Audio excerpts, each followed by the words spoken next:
Пані та панове, це Ladies and gentlemen, this is 159th day of Russia's invasion and the 9th year of the Russian war against Ukraine. I am Andriy Shevchenko on behalf of the team of Media Center in Ukrinform. I welcome all the journalists who tell the world about our fight for freedom.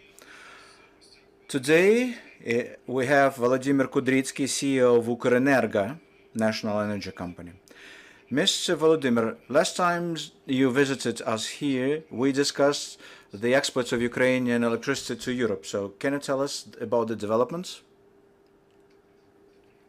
Good afternoon, everyone. Recently, we had quite a pleasant event.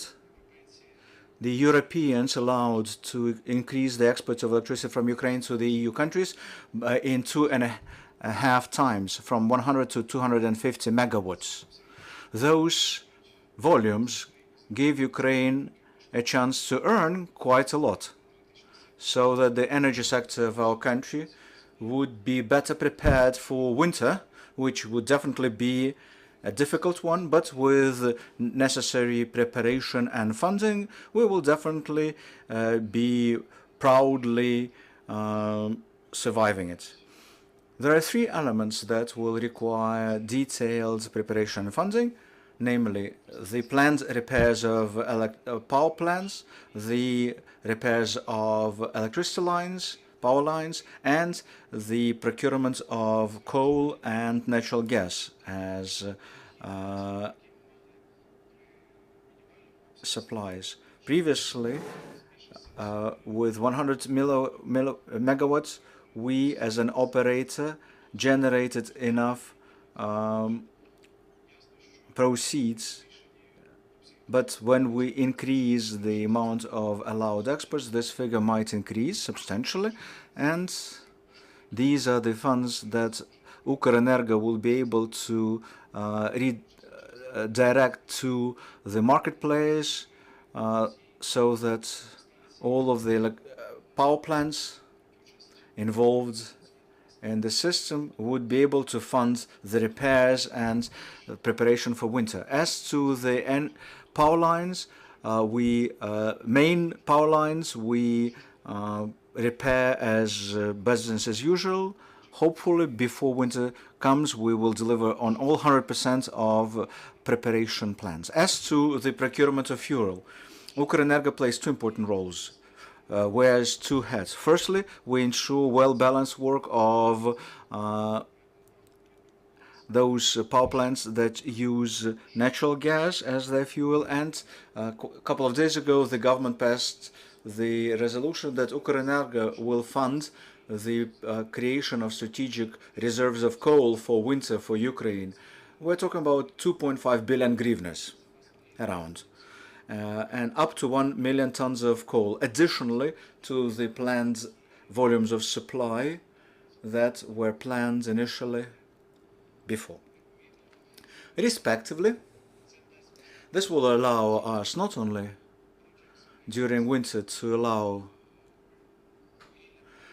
to provide coal and thus power, electricity coming to our grid and to our consumers. This also gives us good chances of keeping the volume of exports that we have today and even keep increasing them looking forward, because we will not stop at 250 megawatts. We plan to regularly, every month, to increase those volumes. The difference in prices between the Ukrainian and European markets is colossal now. It's 5 or 7 times difference. So obviously such transactions would keep being quite profitable for Ukraine for quite a while, which means that an important task for the state-run companies and to the governments at large to maximize the generation of Ukrainian coal, thus ensuring the employment of Ukrainian miners, and use this coal to ensure that Ukrainians will get electricity, and what's in excess, we will export it, generate it revenues to the budget. Questions, please?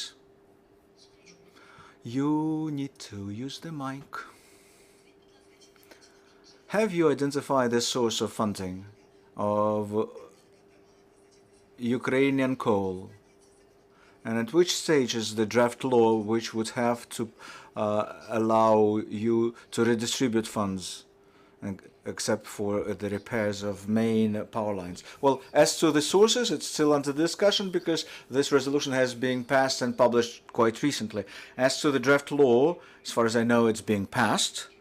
Now it awaits the signature of the president. So after he signs it, we will get a real mechanism so that those substantial revenues which we used to get previously, 3 billion hryvnias from selling the access to international grid, and future revenues that we will keep receiving in the upcoming month through the end of this year, we'll be able to redistribute those profits among the market players, because those revenues should have been used to invest into interconnectors, to build the connectors to international grid, but now the priorities are quite different.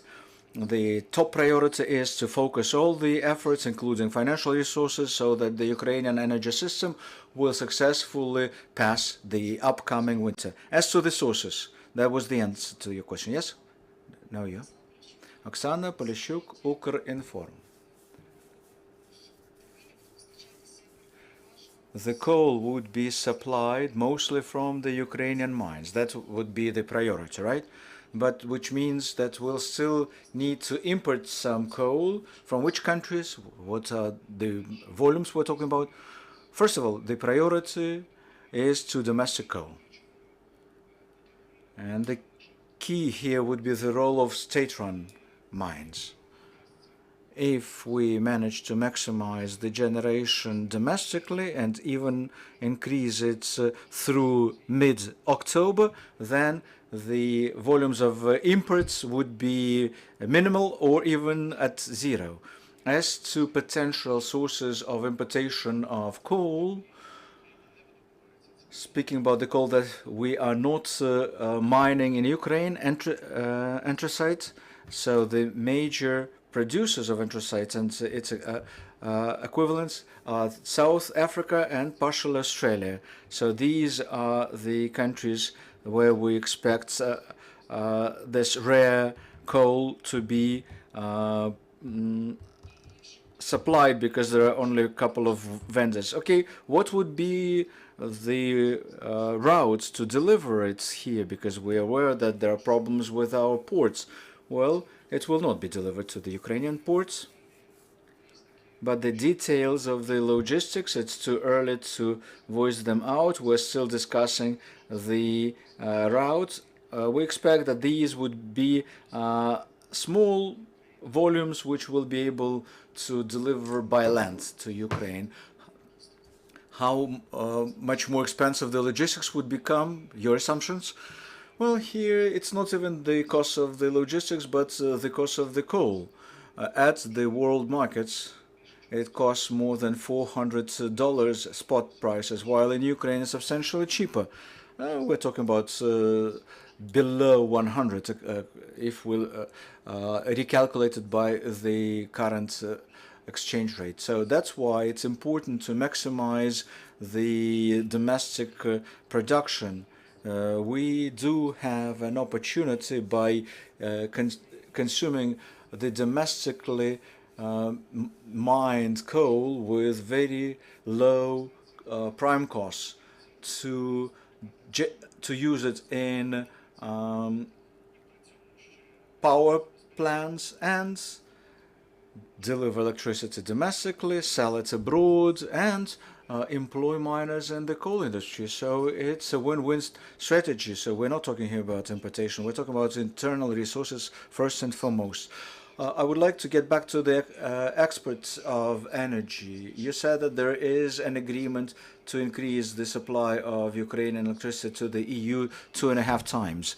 For us, that's a potential opportunity, or is there any realistic plan behind it? It's a fact. Come Saturday, the volume of exportation has been increased already.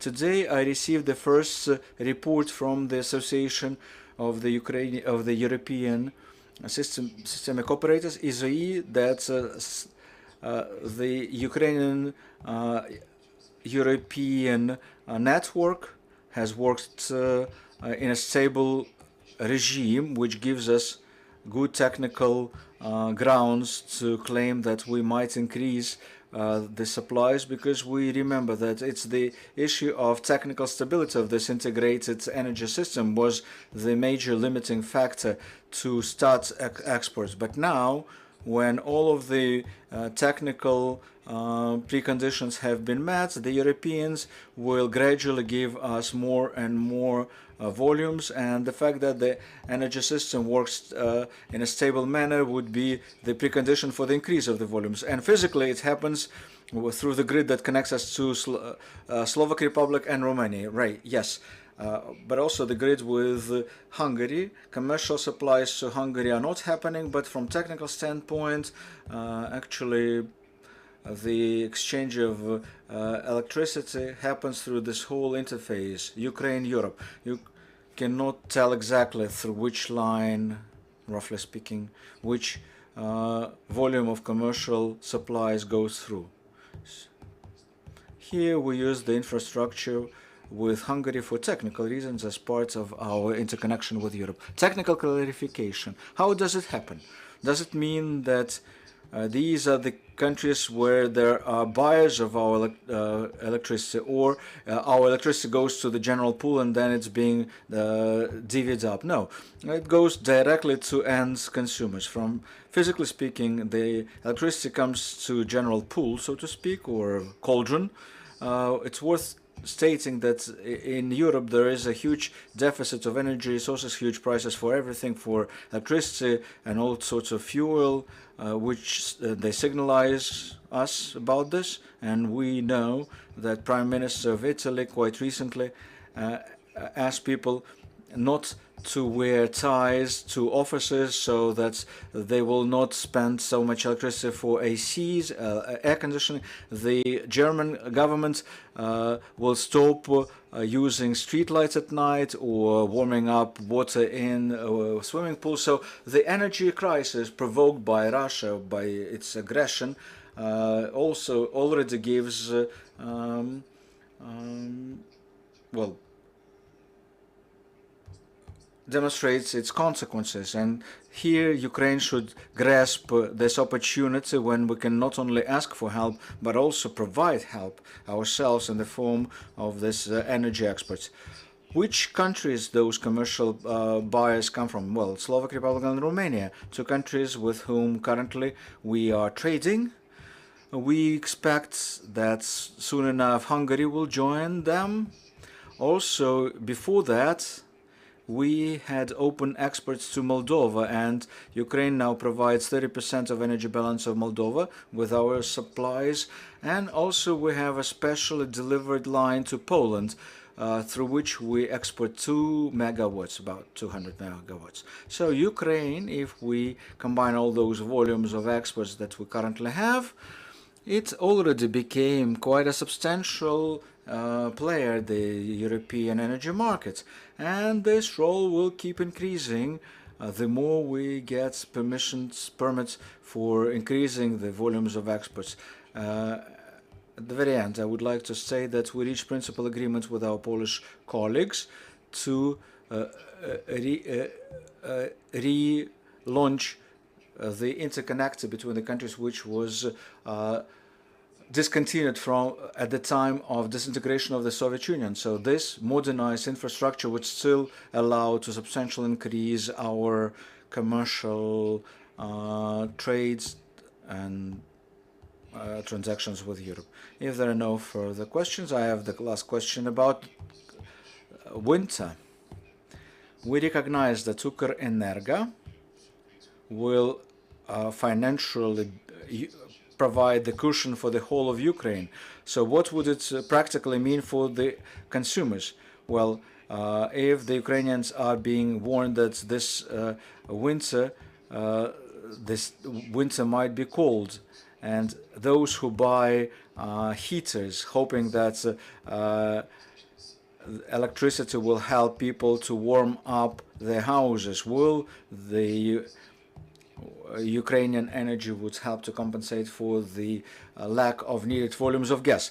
Here, I would not discuss the assumptions or forecasts, but let me tell you about the experience of previous years. Very difficult winter, autumn and winter 2020, even more difficult 2021. Last year, despite the general high daily temperatures, which were a couple of degrees higher than usual, but still the system has been used even more intensively because people try to substitute the use of gas with the consumption of energy, and that's what happened in that winter because of this effect. And knowing about this effect, knowing how to forecast and simulate it, Ukrenergo is performing all those functions now in summertime. Get your sledges ready for winter in summertime, as the saying goes, right? So that all the consumers will be reliably supplied with energy, so that people would, if need be, could also switch to heaters, electricity heaters. That was the last question of this briefing. That was Volodymyr Kudrytskyi, the CEO of Ukrenergo, national energy company. Our next briefing is at 1 p.m. Stand with Ukraine.